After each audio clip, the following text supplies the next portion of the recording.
자, 오늘 우리가 2장 말씀을 계속 이제 공부를 하는데요.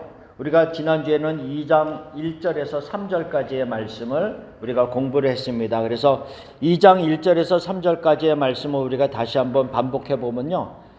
사도 바울이 에베소에 있는 성도들 그리고 그리스도 안에서 신실한 자들에게 편지하면서 너희가 그리스도 밖에 있었을 때에는 어떠한 자들이었다라고 하는 것을 먼저 이야기했습니다. 그래서 2장 2절 같은 데 보면 어떻게 시작하냐면 그때의 너희는 이라고 하면서 예수 그리스도를 믿기 전에의 너희의 모습은 어떠했다라고 하는 것을 말씀하고 있었습니다. 그래서 너희가 죽음 가운데 있었다. 죽음 가운데 있었고 그 다음에 너희는 이 세상 풍조를 따르는 자들의 모습이었고 공중의 권세 잡은 자 악한 영들 가운데 역사하는 그 악한 영을 따라가는 그런 사람이었다라고 하면서 사도 바울이 너희들이 그런 모습으로 살았다라고 하면서 끝나는 것이 아니라 너희와 마찬가지로 우리도 마찬가지였다라고 하면서 우리도 그리스도를 믿기 이전에는 똑같은 모습으로 허물로 죽은 자들이었고 또한 그리스도 밖에서 약속과는 전혀 관계없는 모습으로 살았던 우리들이다라고 하면서 우리들도 본질상 진노의 자녀이었다라고 하는 것을 이야기하면서 사도 바울이 그리스도 밖에 있었을 때에는 너희나 우리나 똑같다라는 거죠. 그러니까 유대인이나 헬라인이나 이방인이나 어떤 자라 상관없이 그리스도 밖에 있었을 때에는 똑같이 본질상 진노의 자녀이었다라고 하는 것을 이야기하고 있습니다. 그래서 그리스도 밖에 있었던 사람들은 육체의 욕심에 따라서 행하던 자들이었기 때문에 성경은 분명히 뭐라 그러냐면 그들은 하나님을 기쁘시게 할 수 없는 사람들이었고 관계성에서는 하나님과 원수가 된 사이였다라고 하는 것을 말씀을 하고 있습니다. 그래서 그러면 우리가 여기서 오늘 조금 살펴보고자 하는 것은 뭐냐면요. 그러면 그때 예수님을 믿기 이전에 모든 인간의 마음이 상태가 어떠했는가를 조금 더 몇 구절을 우리가 찾아보면서 먼저 살펴보기를 원합니다. 그래서 오늘 나눠드린 46페이지를 보면은 예레미야 17장 9절에 보면 이렇게 써 있습니다. 만물보다 거짓되고 심히 부패한 것은 마음이라 누가 능히 이를 알리오마는 이라고 하면서 하나님을 떠난 자들의 마음에 대해서 이야기를 하고 있습니다. 하나님을 떠난 자들의 마음의 상태가 어떠냐고 하냐면 심히 거짓되고 만물의 모든 것보다도 더 거짓되고 부패한 그런 상태다라고 하는 것을 이야기하고 있습니다. 우리가 생명이 있을 때는 우리의 몸에 이런 어떤 생명력이 있을 때는 피부를 만져도 따뜻하잖아요. 생명력이 있어 보이고. 그런데 우리의 영이 떠나고 나서 시신이 되면 금방 사랑하는 어머니였고 사랑하는 아버지 부모님이었음에도 불구하고 이게 만지면 또 다르더라고요. 차가울 뿐만 아니라 다른 느낌. 그러니까 살아있을 때랑 이게 돌아가셨을 때의 게 다르다고요. 그리고 우리가 아무리 사랑하고 또한 아무리 살아있던 사람이라도 생명체라 할지라도 이 생명이 떠나고 나면 그 다음에는 시신이 부패해 가잖아요. 그렇죠? 부패해 가는 모습들. 그러니까는 생명력이 없는 것들은 부패할 수밖에 없는 상황입니다. 그 상황에 대해서 얘기하고 있어요. 그러니까는 예레미야 17장 9절에 보면 이 인간의 마음이 하나님을 떠나 있을 상태에는 생명 자체가 그 안에 존재하고 있지 않기 때문에 마치 육신이 생명이 떠나서 부패에 가서 더 이상 접근하기 힘들 정도의 그 상태가 되듯이 인간의 영혼도 마찬가지라는 거예요. 인간의 영혼도 하나님을 떠난 그 마음의 상태는 심히 부패해져서 도저히 가까이 할 수 없는 그 모습이 이 부패한 인간의 마음, 하나님을 떠난 자들의 마음이다라고 하는 것을 말씀하고 있습니다. 그래서 예레미야 17장에서는 정확하게 진정 하나님을 떠난 자들의 마음의 상태가 어떻다라고 하는 것을 정확히 얘기하고 있습니다. 너무너무 부패한 모습이다.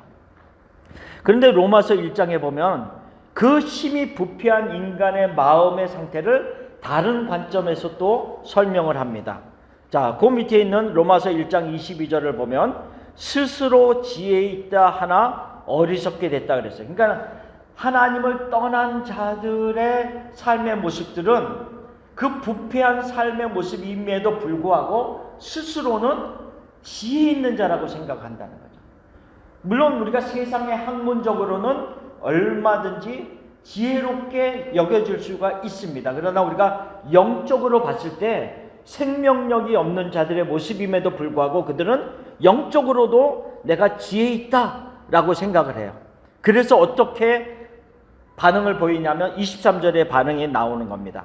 썩어지지 아니하는 하나님의 영광을 썩어질 사람과 새와 짐승과 기어다니는 동물 모양의 우상으로 바꾸었느니라.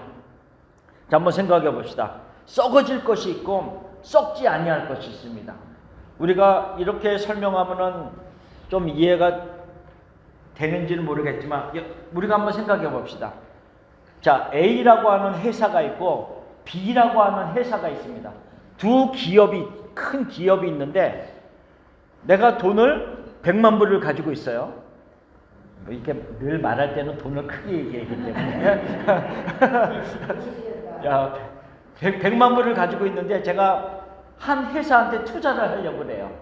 그런데 이미 정보를 다 알고 있어요. A라고 있는 회사는 1년 뒤에 망할 회사입니다.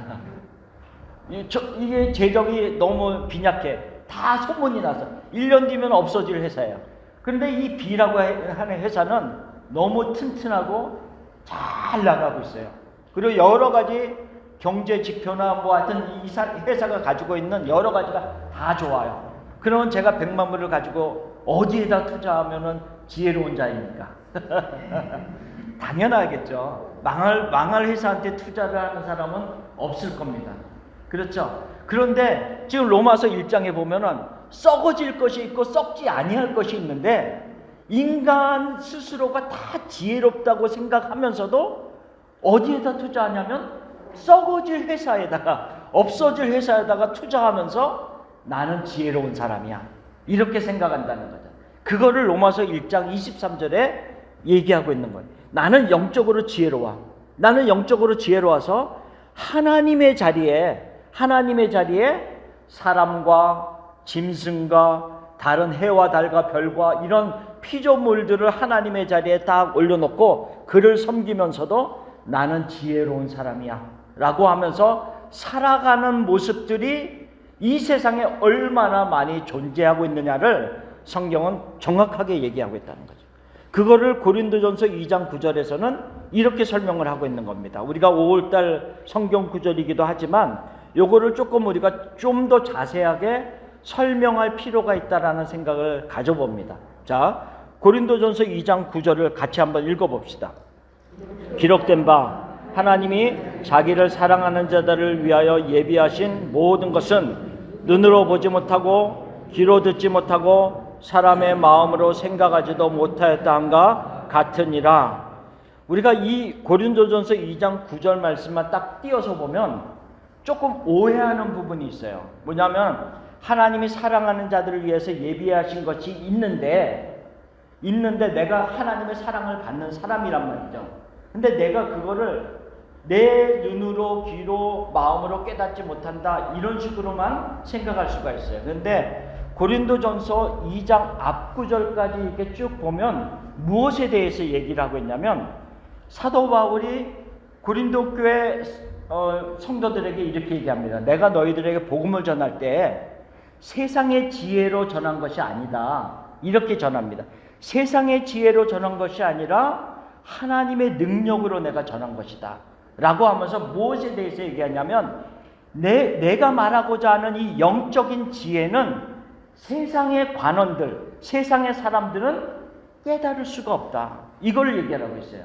그러면서 뭐라고 또 얘기를 하냐면 세상의 관원들이 이 하나님의 지혜를 알지 못했기 때문에 예수님을 십자가에 못 박았다, 이렇게 얘기하는 거예요.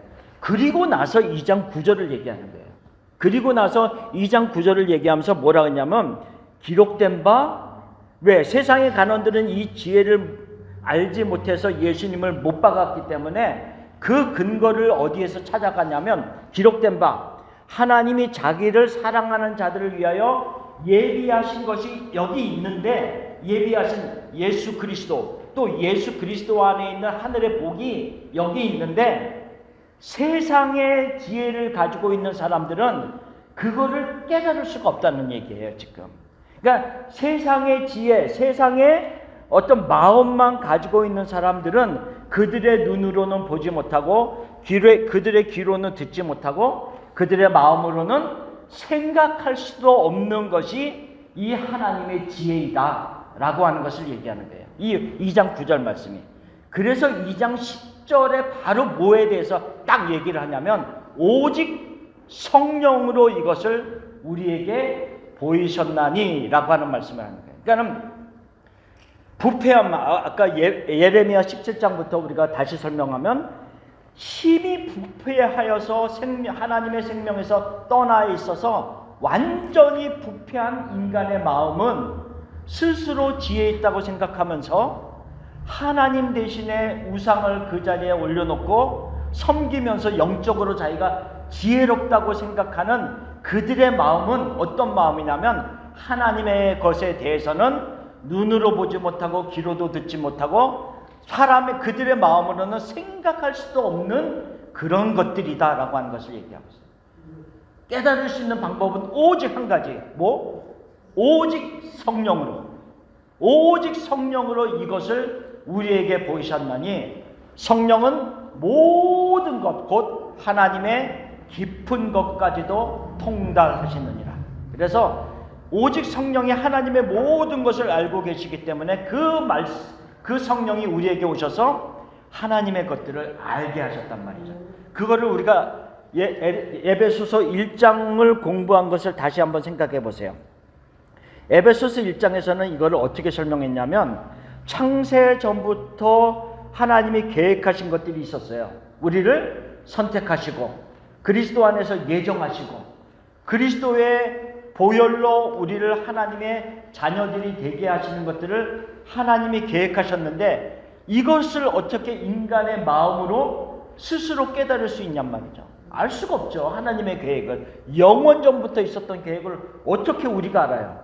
그러니까 하나님이 그때 우리에게 알게 하시기 위해서 뭘 허락하셨어요? 지혜와 청명의 모든 것을 우리에게 주셔서 그것을 깨닫게 하셨다. 그리고 1장 마지막에 보면 사도 바울이 에베소 성도들을 위해서 기도하면서 무엇을 위해서 기도했어요? 저들에게 지혜와 계시의 영을 주셔서 하나님을 알게 하시고, 그렇죠? 그러니까 하나님을 알기 위해서는 우리 인간의 마음이 아니라 지혜와 계시의 성령이 오셔야만 가능하다라고 하는 것을 말씀하는 거예요. 그리고 나서 지금 이 상태를 오늘 지금 이야기하는 이 구절들을 얘기하는 거랍니다.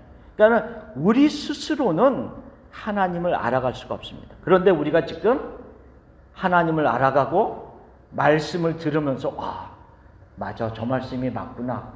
또 그 말씀 속에서 우리가 깨달음이 있고 기쁨으로 반응을 하고 이건 놀라운 일입니다. 우리 안에 생명이 있다는 증거라는 거죠. 살아있다는 증거입니다. 더 이상 시신이 부패하여 나아가는 모습으로만 가는 상태가 아니라 살아나서 우리 안에서 생명력이 있는 모습으로 살아간다는 증거다라고 하는 것을 이야기하고 있다는 거죠. 그래서 이 현재에도 하나님의 마음에서 떠나 있는 자들의 모든 마음들은 그들이 영적으로 아무리 지혜롭다고 생각하면서 살아간다 할지라도 부패한 마음이고 하나님의 자리에 다른 우상들을 올려놓고 섬길 뿐이며, 그리고 그들은 어떤 모습이냐라고 하면 결국은 아무것도 하나님이 주신 것들을 깨닫지 못하고 살아가는 존재들이다라고 하는 것을 얘기합니다. 그래서 쭉 밑에 내려가서 그 거의 마지막 위에 보면 뭐라고 썼냐면, 제가 볼드로 부패하여 썩은 마음은 썩어질 것들만 추구한다고 했어요. 이거를 우리가 잘 생각해야 돼. 썩어진 마음들, 썩어진 마음에서 하나님의 것을 찾을 수가 없다는 거예요. 그냥 내버려 두면, 하나님이 그냥 그것을 있는 그대로 내버려 두면 썩은 마음에서는 썩어질 것만 추구한다. 근데 우리가 하늘의 것을 추구한다는 것은 우리 안에 생명이 있다는 거죠. 놀라운 은혜임을 얘기하고 있습니다. 자, 그래서 계속 읽어보겠습니다. 허물과 죄로 죽은 마음은 결코 영원전부터 있는 하나님의 경륜을 깨달을 수 없다. 이 하나님의 경륜이라는 것을 우리가 얘기하면서 그 에베소서 1장 9절에는 그것을 어떤 경륜이라고 그랬어요? 때가 찬 경륜이라고 그랬어요. 그러니까 예수 그리스도를 통하여서 우리를 구원하시려고 하는 하나님의 경륜, 그것이 계획이 있었는데 그 때가 찼다는 거죠. 예수님의 오실 때가 차서 예수님이 오셔서 우리를 구원하신 그 놀라운 경륜을 때가 찬 경륜이다라는 말씀으로 설명을 드렸어요. 우리가 아직 잠깐 그때도 언급했지만 에베소서 3장 3절에서는 그 경륜을 어떻게 얘기했어요? 은혜의 경륜. 왜? 예수 그리스도를 통하여서 우리를 구원하는 것 때문에 은혜의 경륜이라고 얘기했고, 에베소서 3장 9절에서는 비밀의 경륜이라는 얘기예요.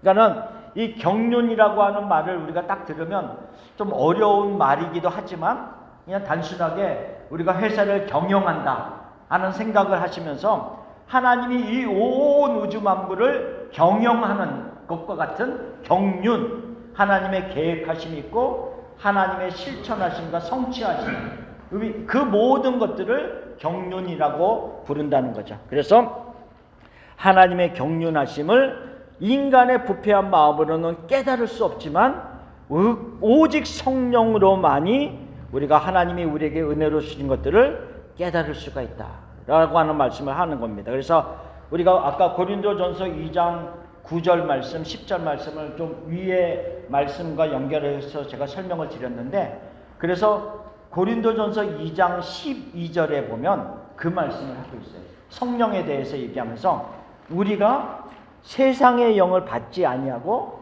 오직 하나님께로 온 영을 받았으니 그랬어요. 그러니까 우리는 세상의 영을 받은 사람들이 아니고 하나님께로 온 영을 받았다, 이렇게 얘기하고 있어요. 그러면 하나님께로 온 영을 받은 사람들이 알 수 있는 게 뭐냐? 거기에서 2장 12절에 얘기했어요. 하나님이 우리에게 은혜로 주신 것들을 알게 하려 하십니다. 자, 그래서 이 오직 성령으로만이 하나님이 우리에게 은혜로 주신 것들을 알 수 있게 된다라고 하는 거죠. 그러면 우리가 에베소서 2장 말씀으로 다시 돌아가서 다시 설명을 드립니다.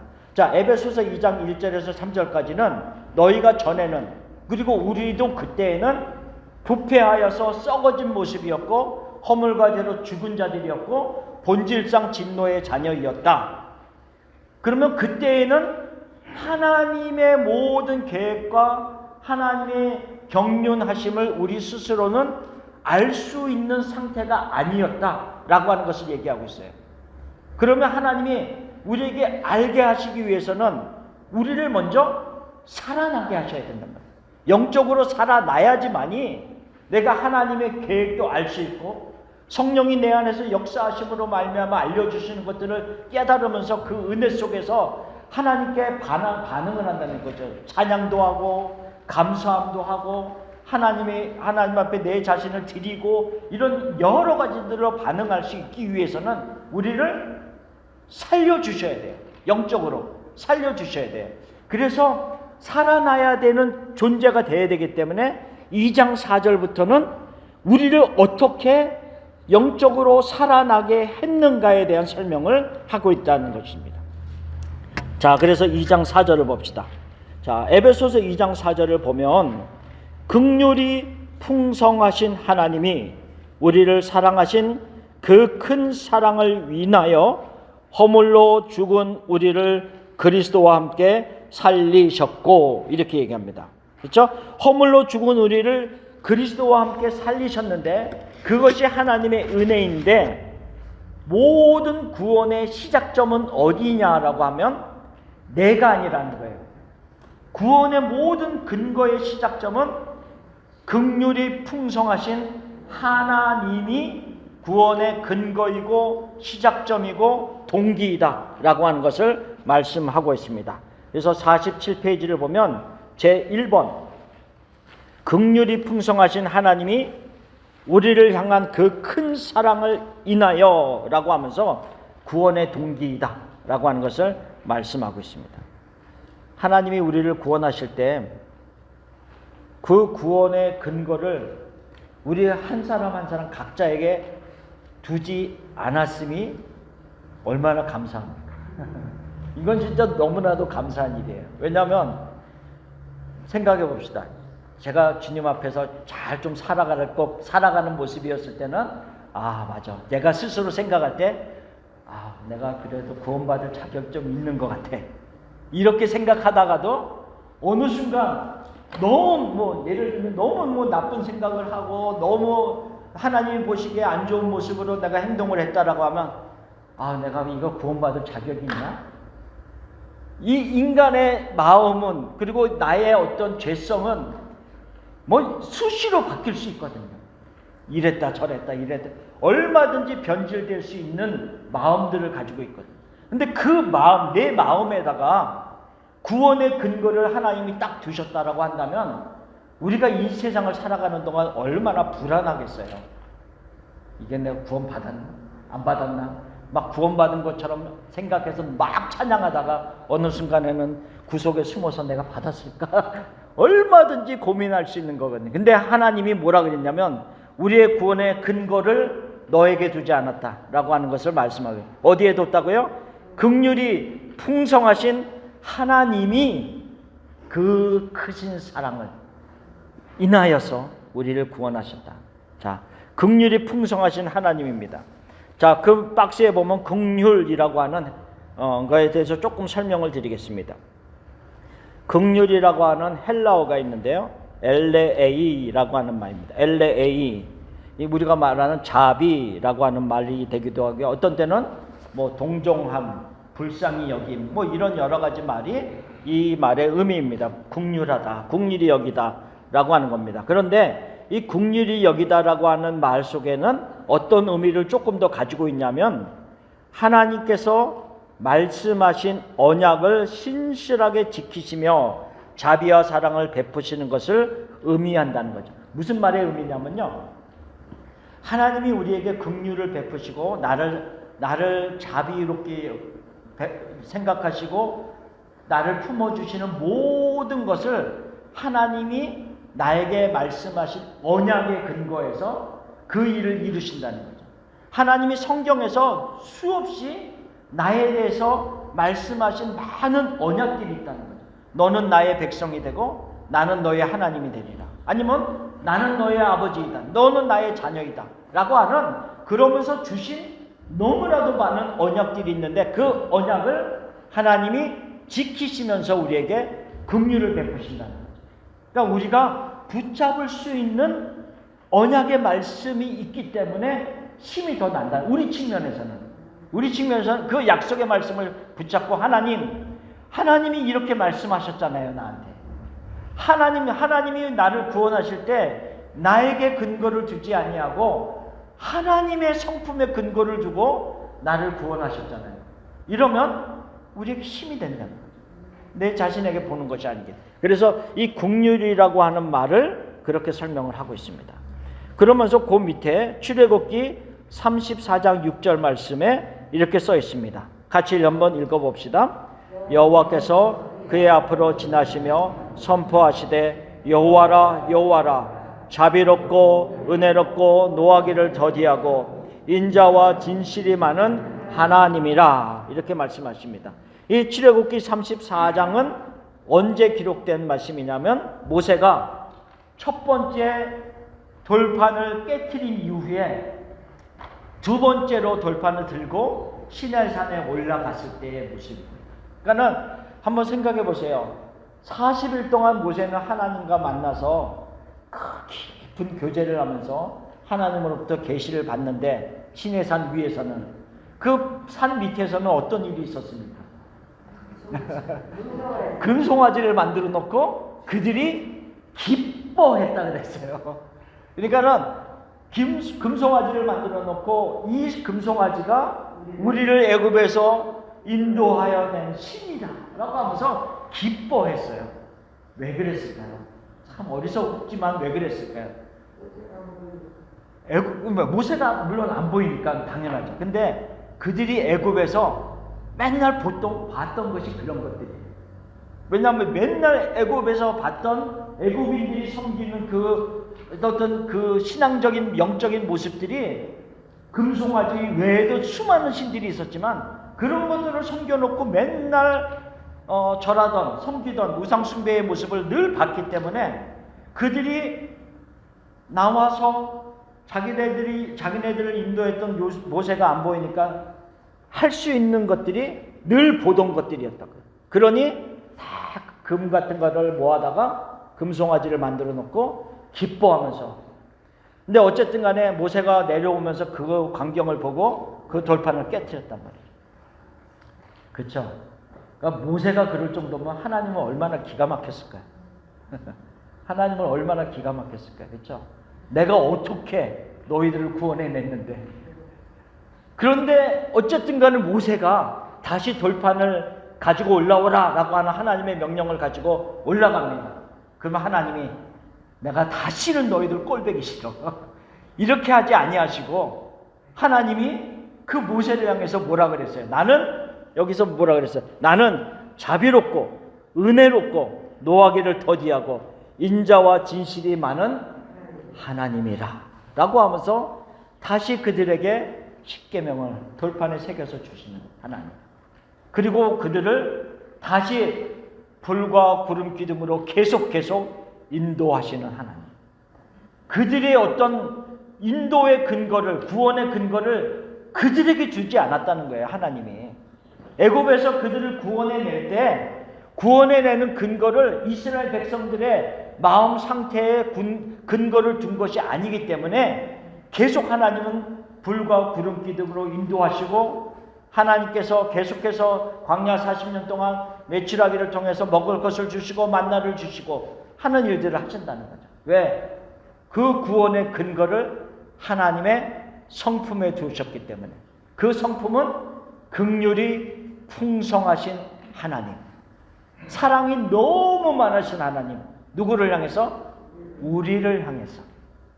우리를 향해서 사랑이 너무 많으신 하나님이시기 때문에 그 하나님이 이스라엘 백성들을 구원하셨고 우리를 구원하셨고, 비록 우리가 때로는 하나님을 척지는 것 같고 하나님을 떠나는 같은 모습이랄지라도 포기하지 아니하시고 잃어버린 하나의 어린 양을 찾을 때까지 찾으셔서 결국은 찾아서 안고 돌아오시는 심정으로 우리를 인도하시고 보살펴 주시는 하나님이다. 그 모습이 긍휼이 풍성하신 하나님. 그래서 이 출애굽기 34장에 나오는 이 구절은요, 자비롭고 은혜롭고 노하기를 더디하고 인자와 진실이 많은 하나님은 시편에 보면 계속 반복해서 나옵니다. 많이 나와요. 이 똑같은 구절들이 시편에 보면 계속 86편 15절 103편 이런 계속해서 반복하면서 이 구약 전체를 흐르고 있는 하나님의 성품이다라고 하는 것을 설명하고 있습니다. 그러니 이것이 바로 은혜임을 이야기하고 있습니다. 자, 두 번째, 그리스도와 함께 이루어진 성도의 구원이다라고 하는 것을 설명합니다. 자, 에베소서 2장 5절 6절을 한번 같이 읽어볼까요? 5절 6절. 허물로 죽은 우리를 그리스도와 함께 살리셨고 너희는 은혜로 구원을 받은 것이라. 또 함께 일으키사 그리스도 예수 안에서 함께 하늘에 앉히시니. 지금 5절 6절을 보면은 함께라고 하는 말이, 그리스도와 함께라고 하는 말이 계속 반복해서 나옵니다. 그래서 그리스도와 함께 우리를 살리셨다, 함께 일으키셨다, 또 그리스도와 함께 하늘에 앉히셨다, 이런 이야기를 하고 있습니다. 자, 이거를 우리가 좀 도표를 그려가면서 한번 설명을 해봅시다. 자,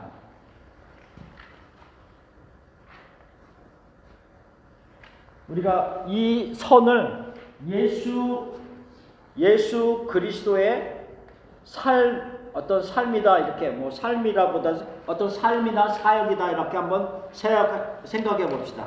물론 예수 그리스도께서 창세부터 계셨습니다. 그렇죠? 창세 때부터 만물을 창조하신 하나님이십니다. 그리고 모든 것을 섭리하시면서 때가 찬 경륜, 하나님의 찬 경륜이 임했을 때 성육신 하셨습니다. 이 세상에 오셨다는 거죠. 그리고 사역을 하시다가 십자가에 달려 죽으셨습니다. 그리고 부활하셨고 승천하셨고 지금도 하늘 보좌에 계셔서 우리를 위해서 간구하시는 예수 그리스도이십니다. 자, 이런 모습들이 예수 그리스도의 삶이란 말이죠. 그런데 창세 전부터 우리를 선택하신 하나님의 계획이 있었습니다. 우리 한 사람 한 사람의 계획이 있었습니다. 그래서 우리가 어느 순간에 어느 순간에 우리도 이 세상에 태어났다, 이렇게 한번 생각해 봅시다. 각자가 우리가 태어나서 이 세상에 우리가 태어나서 우리도 살아갑니다. 우리도 살아가는 순간에 살다가 그리스도를 만나는 순간이 있었다는 거죠.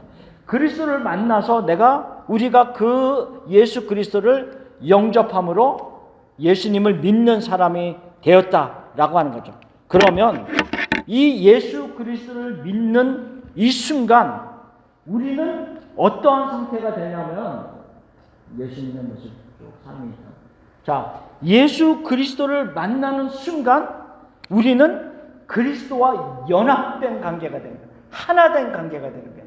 그 말의 의미는 연합된다라고 하는 의미가 뭐냐면 내가 그리스도와 연합되는 순간 이 예수 그리스도의 모든 생애가 우리에게 적용이 되는 거예요. 이 예수 그리스도의 모든 삶이 나와 상관이 없는 게 아니라 나의 삶에 적용이 되는 거예요.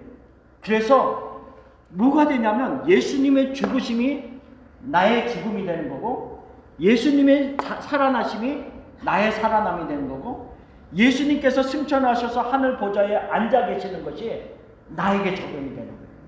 이거에 대해서 지금 에베소서가 말씀을 하고 있는 거예요. 뭐냐면 내가 영적 그리스도와 함께 살아났다라고 하는 것은 함께 죽었고 함께 살아났고 함께 하늘에 앉아서 보좌에 앉아서 다스리는 자의 능력, 권세를 갖게 되었다라고 하는 것을 말씀하는 겁니다. 그러니까 예수님을 믿는 순간 나는 나고 예수님은 예수님이고 이렇게 떨어지는 관계가 아니에요. 왜? 에베소서 1장 마지막에 뭐라 그랬어요? 예수님은 교회의 머리가 되시고 우리는 교회의 몸이라 그랬어요. 여러분들이 저를 생각할 때 머리와 몸을 띄워놓고 생각하지 않잖아요. 그렇죠? 저를 생각할 때 당연히 하나예요. 네, 당연히 하나예요. 머리와 몸은 당연히 하나란 말이죠. 마찬가지예요. 예수 그리스도의 머리 대신 예수 그리스도와 몸 된 나는 이 순간에 하나가 되면서 모든 예수님의 그 삶에 있었던 모든 사역들이 나에게 적용이 되어지는. 그러니 우리의 구원은 엄청난 겁니다. 단순히 내가 예수 믿어서 천국 가야지 이게 아니에요. 예수 그리스도 안에 있는 모든 것들이 나에게 적용이 되면서 내 스스로가 부패하여 썩어져가는 하나의 시신과 같은 모습이 아니라 살아남으로 말미암아 영적으로 생명력이 있는 전혀 다른 모습으로 변화되어진 삶이 되는 것이다 라는 것을 말씀하고 있는 겁니다. 그렇기 때문에 우리가 이 모든 것들을 생각할 때 그리스도와 함께라고 하는 것을 우리가 놓쳐서는 안 됩니다. 그리스도와 함께. 아울러서 우리가 늘상 얘기하는 것이 뭐예요? 그리스도 안에서. 그렇죠? 예수 그리스도 안에서라고 하는 겁니다. 그럼 우리가 다른 걸로 한번 생각해 봅시다. 자, 우리가 옛날에 저랑 공부하신 분들은 알겠지만 그냥 간단하게 설명하겠습니다. 이 동그라미가 그냥 예수 그리스도. 그리스도라고 우리가 생각을 합시다. 이 동그란 큰 동글 예수 그리스도라고 한번 생각을 해봅시다. 그러면 예수님 안에 가지고 있는 모든 것들이 무엇인가를 한번 생각해 보세요. 우리가 예수 그리스도 안에는 나는 온유하고 겸손한, 온유한 겸손. 그렇죠? 예수님 안에 또 뭐가 있었어요? 이런 모든 여러 가지들 다 있었죠. 우리가 이런 모든 것들을 다 여기다 집어넣을 수가 있어요. 그러면 예수님의 죽으심, 예수님의 부활, 예수님의 승천, 그러니까 하늘에 간다는, 천국으로 간다는 거죠. 그 다음에 보좌에 앉으심, 능력, 여러 건 엄청난 게 있죠. 그런데 그리스도, 우리 한 사람 한 사람이 그리스도 밖에 있었을 때는 이것과는 아무 상관이 없다는 거예요. 그리스도 밖에 있었을 때. 그래서 에베소서 2장 1절, 2절, 3절에 너희가 전에는 그리스도 밖에 있었을 때에는 너희가 썩어진 자였고 죽은 자였고 본질상 진노의 자녀였고 이 그리스도 안에 있는 것들하고는 아무 상관이 없는 자였다. 그러나 이제는 그리스도와 함께 살아났기 때문에 우리가 그리스도 안에 존재하게 됐다는 거죠. 그리스도 안에 존재하는 순간 어떻게 되냐면 이 모든 하나님 예수 그리스도의 어떤 성품들과 사역들이 다 연결이 되어집니다. 그래서 그리스도 안에 있는 사람들은 예수 그리스도께서 가지고 있었던 모든 것들을 그가 받아서 그가 생명력 있는 모습으로 열매를 맺으면서 살아갈 수 있다는 거죠. 너희가 나를 떠나서는 아무것도 할 수 없다. 요한복음 15장 5절 말씀. 그 말의 의미는 뭐예요? 너희가 내 안에 있으면 무엇이든지 할 수 있다. 그게 빌립보서 4장 13절. 내게 능력 주시는 자 안에서 내가 모든 것을 할 수 있느니라. 똑같은 말씀이에요. 그렇죠? 그래서 우리가 이 그리스도와 함께 죽고 그리스도와 함께 살아났다라고 하는 것, 그리고 그리스도와 함께 하늘에 앉혔다라고 하는 이 도표들을 생각하면서 다시 에베소서 2장 말씀으로 가봅시다. 에베소서 2장 4절 말씀. 다시 4절부터 5절, 6절까지를 다시 한번 천천히 읽어봅시다. 긍휼이 풍성하신 하나님이 우리를 사랑하신 그 큰 사랑을 인하여 허물로 죽은 우리를 그리스도와 함께 살리셨고 너희는 은혜로 구원을 받은 것이라. 또 함께 일으키사 그리스도 예수 안에서 함께 하늘에 앉히시니 라고 하면서 이 동일한 말씀을 그대로 설명하고 있잖아요. 그렇죠? 예. 너희가 전에는 태어났을 때는 그리스도 밖에 있었을 때는 죽어 있었던 자였지만, 허물로 죽은 자였지만 그리스도와 함께 연합되는 순간에는 함께 죽었고 함께 살았고 함께 하늘에 앉혀서 능력 안에서 통치하는 하나님의 사람들이 되었다라고 하는 것을 얘기하고 있습니다. 자, 48페이지를 가봅시다. 지금 위에 있는 그 내용들은 지금 제가 설명을 쭉 드린 겁니다. 그래서 그리스도와 안에서 우리는 함께 죽었고 함께 살아났음을 얘기합니다. 중간에 있는 골로새서 3장 1절 2절 말씀 같이 한번 읽어봅시다. 그러므로 너희가 그리스도와 함께 다시 살리심을 받았으면 위의 것을 찾으라. 거기는 그리스도께서 하나님 우편에 앉아 계시느니라. 위의 것을 생각하고 땅의 것을 생각하지 말라. 자, 골로새서 이 3장 말씀을 이 도표를 가지고 생각하면 이 말이에요. 우리가 태어나서 그리스도 밖에 있었다가 쭉 올라오다가 그리스도를 만나는 순간이 되었어요. 그리스도를 만나는 순간이 되어서 이 모든 것이 다 우리에게 적용되어지는 특권과 은혜를 받았단 말이죠. 근데 이 특권과 은혜를 받았다고 해서 저절로 이 모든 것들이 내가 다 깨달아지는 건 아니에요. 내가 예수님을 만났다 그래서 성경에서 이야기하고 있는 모든 것들이 내가 다 그냥 깨달아지고 다 알아지는 건 아니잖아요. 우리가 찾아야죠. 위의 것을 찾으라. 우리가 예수님의 죽으심이 어떤 의미이지? 예수님의 살아나심이 어떤 의미이지? 라고 하는 것을 말씀을 통해서 연구하고 알아가고 배우고 내 삶에 경험하고 적용하면서 점점 풍성하게 알아간다는 말이죠. 그래서 지혜와 계시의 영을 성령이 우리에게 오셔서 하나님을 더 점점 온전하게 알아갈 수 있게 하는 역사들이 일어나는 건데, 하나님을 예수 그리스도를 만났음에도 불구하고 이 위의 것들을 생각하지 아니하고 계속 우리가 이 땅의 것들만을 생각하면서 살아간다라고 한다면 어리석은 자의 모습이다라고 하는 것입니다.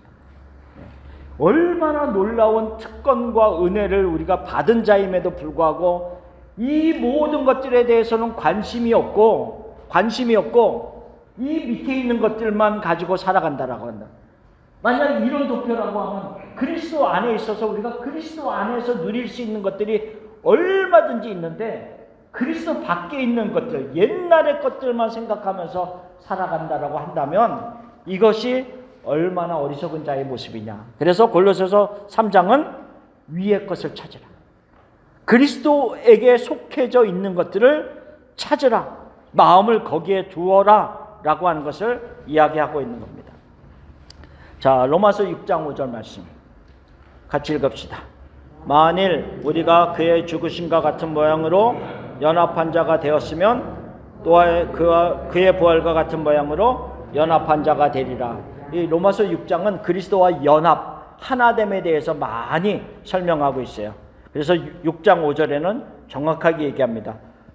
예수 그리스도의 죽으심과 같이 연합해서 우리가 죽었고 예수님의 부활하심과 같은 모양으로 우리도 살아났다라고 하는 것을 로마서 6장 5절 이후에 계속 설명하고 있는 겁니다. 하나됨의 모습, 연합된 모습을 얘기하고 있어요. 이런 모습입니다. 연합되어서 이제는 그리스도의 모든 것들이 우리에게 적용되어졌다라고 하는 것을 얘기하고 있고요. 자, 고린도후서 4장 14절 말씀.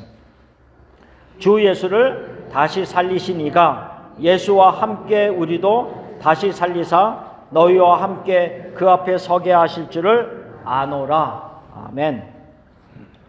똑같은 말씀이죠. 주 예수를 다시 살리시니 하나님이죠.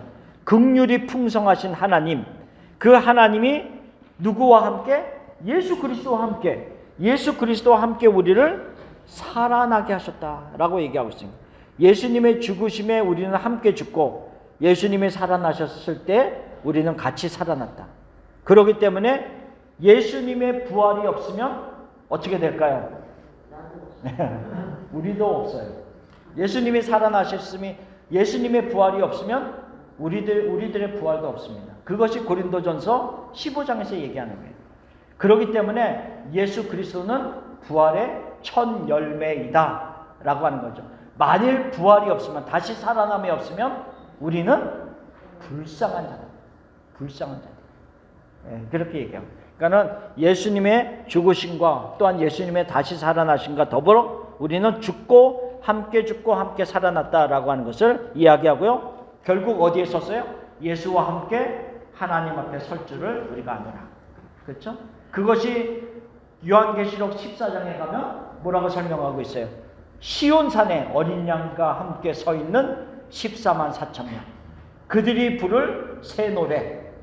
그리고 15장에서는 그들이 유리바닷가에 서서 무슨 노래를 불러요? 모세의 노래, 어린 양의 노래를 부른다고 했어요. 그렇죠? 구원받은 자들만이 부를 수 있는 새 노래. 그 어린 양과 함께 하늘에 서서 부를 것을 말씀하고 있는 거죠. 그 모습들이 우리가 그리스도와 함께 이루어진 구원이다.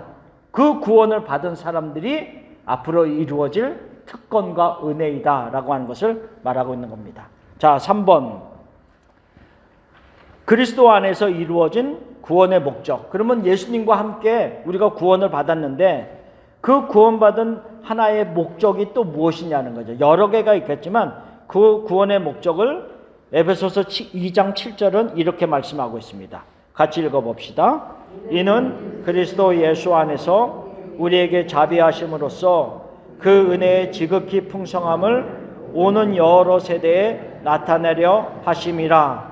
자, 이 말의 의미는 뭐냐면요, 나에게 창세전부터 있었던 하나님의 계획이 지혜와 총명을 주시고 은혜와 계시의 영을 주시고 또한 다른 자들의 전도와 가르침을 통해서 우리가 그 복음을 받아들이고 깨닫게 되었어요. 그러면 우리가 그 하나님의 놀라운 복음을 받아들였는데 이 복음이 나의 자리에만 머물러 있지 말아라라고 하는 거죠.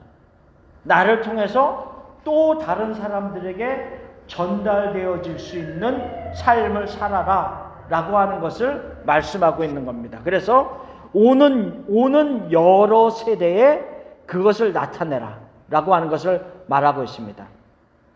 자, 그러면 우리가 예를 들어서 내가 옆에 있는 다른 사람한테 예수님에 대해서 전하고 싶은데 전하려면 어떻게 해야 돼요? 내가 먼저 예수님을 알아야 될 거 아니에요. 내가 알아야지 전할 거 아니에요. 그렇죠? 알아야지 전하고 또 내가 예수님의 그 너무 큰 사랑과 풍성함을 깨달은 만큼 내가 전할 수 있어요. 그렇죠? 내가 깨달은 만큼 전하는 거죠. 그래서 내가 하나님을 진짜 경험해 보니까 물론 성경 말씀에도 이렇게 말씀하고 있지만 하나님 너무 좋으셔. 내가 얼마 전에 이런 일이 있었는데 하나님이 이렇게 나한테 역사하셔서 내가 너무 기뻐. 이런 경험들이 있으면 전달이 되어지잖아요. 마찬가지라는 거죠. 나에게까지 온 하나님의 은혜와 나에게까지 온 그 예수 그리스도의 복음이 나에게서만 끝나는 것이 아니라 전달되어지도록 하라. 여러 세대. 그러기 위해서는 우리의 자녀들에게, 우리의 다음 세대들에게 우리가 전할 수 있는 모습이 있어야 된다는 것. 성경은 그거에 대해서 많이 이야기를 하고 있습니다. 자, 몇 구절 우리가 계속 얘기하는 거지만 반복해서 또 우리가 성경을 한번 보겠습니다. 49페이지. 49페이지에 보면 이 이사야 59장 21절 신년 때부터 제가 계속 반복해서 말씀하는 겁니다.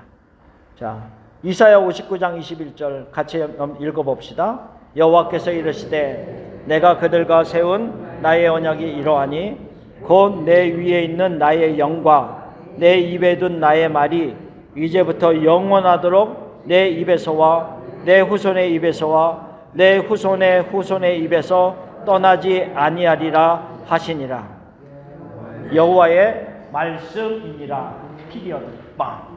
여호와의 말씀입니다. 확실하다는 거죠. 확실하다는 거죠. 저는 그래서 신년부터 계속 이 말씀을 붙잡고 기도합니다.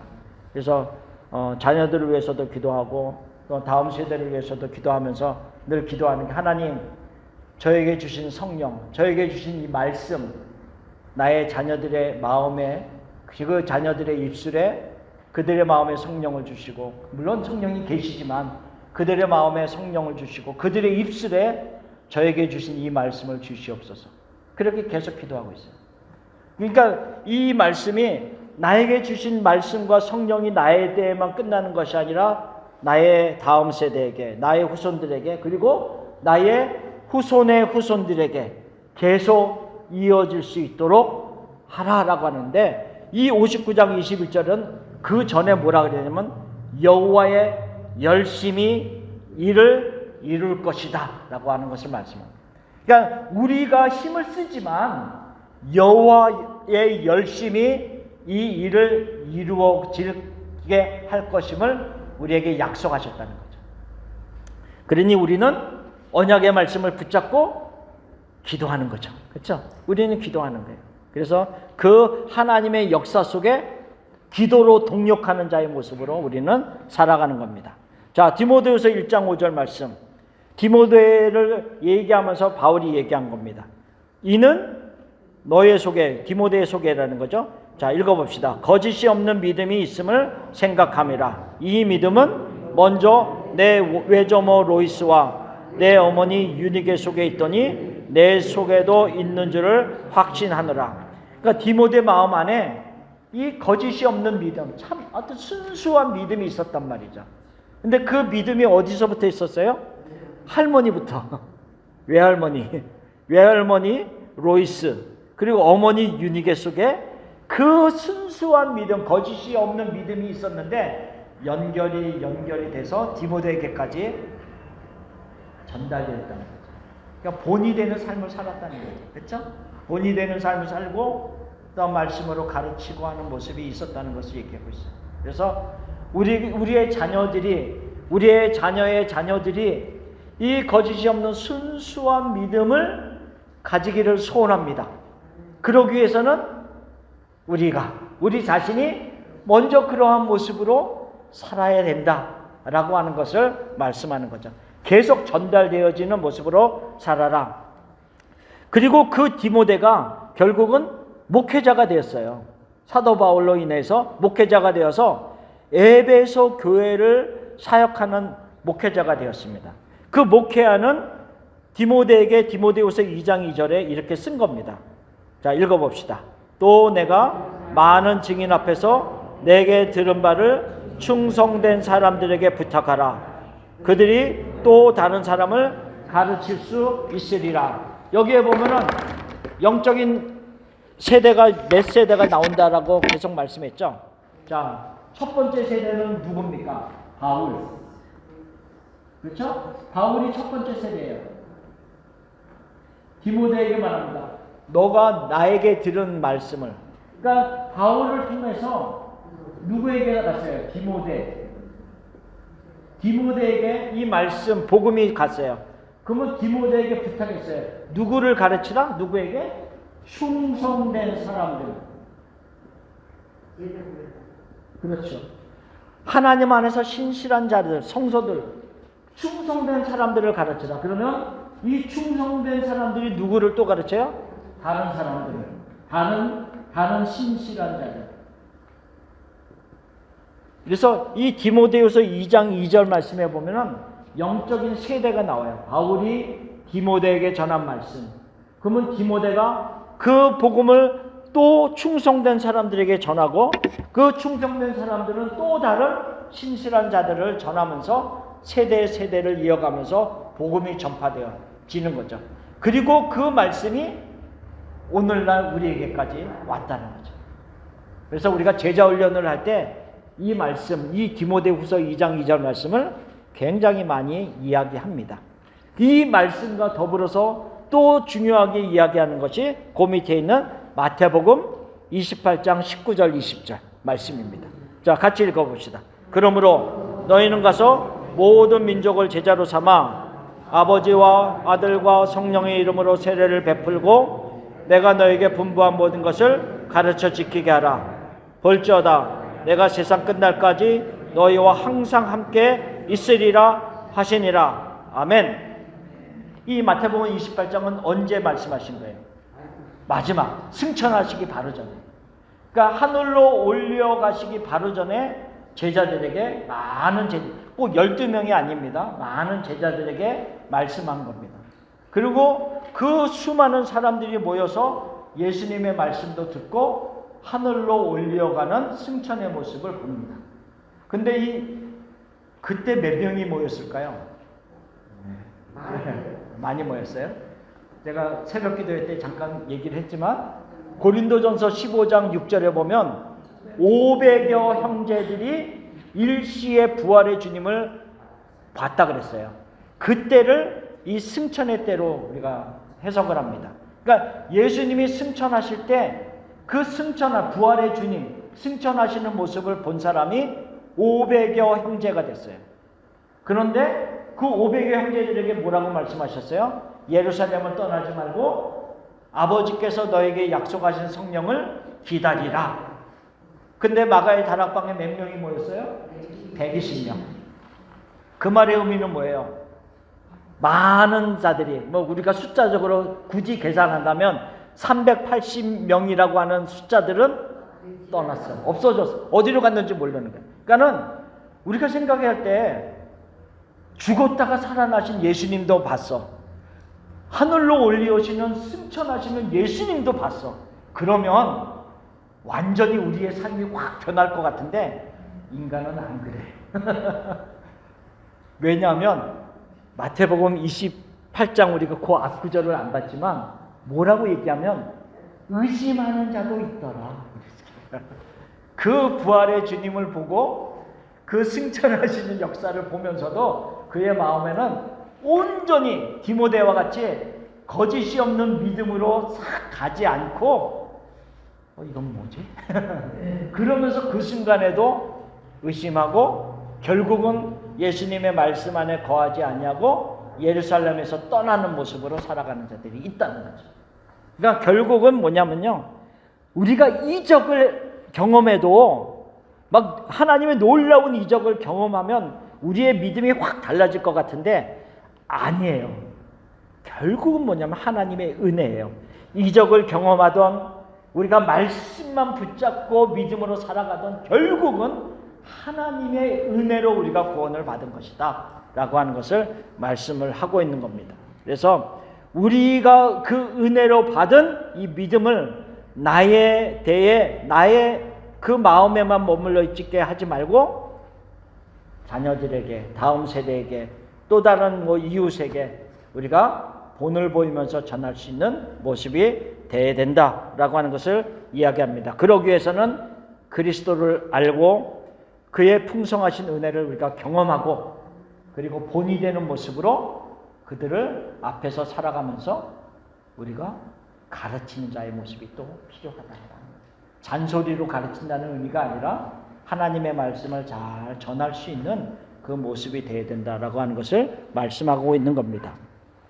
그래서 이 에베소서 2장 4절, 5절, 6절, 7절을 우리가 공부했습니다. 그래서 우리가 이 공부한 말씀을 가지고 우리가 하나님의 은혜로 그리스도와 함께 우리가 구원을 받은 자이구나 라고 하는 것을 생각하면서 내가 그리스도와 함께 구원을 받았다라고 하는 의미가 어떤 것인지를 이 도표를 생각하면서 이건 굉장한 일이구나. 진짜 우리의 삶이 완전히 바뀐 거예요. 완전히 엄청난 일입니다. 그래서 늘 이 생각을 하면서 흩어진 380명이 아니라 다락방에 모인 120명처럼 우리가 언약의 말씀을 붙잡고 살아가는 우리 모두가 되기를 예수님의 이름으로 축원합니다. 기도하겠습니다. 하나님 아버지 감사합니다. 그리스도와 함께 죽고 그리스도와 함께 살아나게 하심을 감사합니다. 더 이상 부패하여 썩어져가는 모습들이 아니라 우리 안에 그리스도의 생명이 있음을 인하여 감사를 드립니다.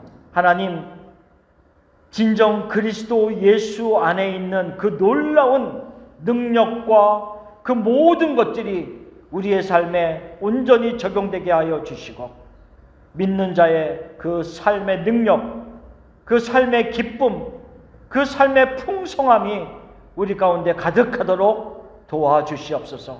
하나님 앞에 감사를 드립니다. 예수님의 이름으로 기도합니다. 아멘. 감사합니다.